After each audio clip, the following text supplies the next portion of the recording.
naninindigan si Vice President Sara Duterte na may umano'y bending the law sa naging proseso ng kanyang impeachment. Kaya hindi na anya kailangan guluhin pa ang paglilitis. Si Jason Rubrico sa report.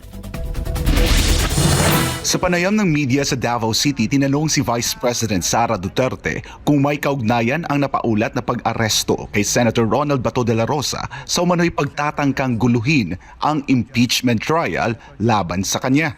Ngunit ayon kay VP Sara, hindi na kailangan pang guluhin ang impeachment proceedings dahil aniya ay magulo na ito, bunsod ng umano'y pagbaluktot sa batas sa naging proseso ng impeachment. I don't think kailangan guluhin ang impeachment.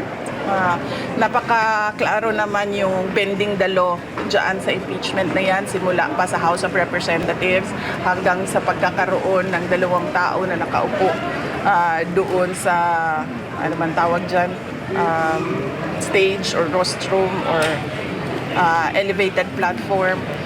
Hindi na kailangan guluhin ang impeachment dahil magulo na siya sa bending the law. Samantala, nagpahayag naman ng pasasalamat si Vice President Duterte sa kanyang mga abogado matapos tanungin kung nasisihan siya sa naging pagganap sa kanyang defense team sa paglilitis. Nagpapasalamat lang talaga ako dahil merong mga abogado na tinanggap ang aking kaso at they are diligent and passionate enough to defend me.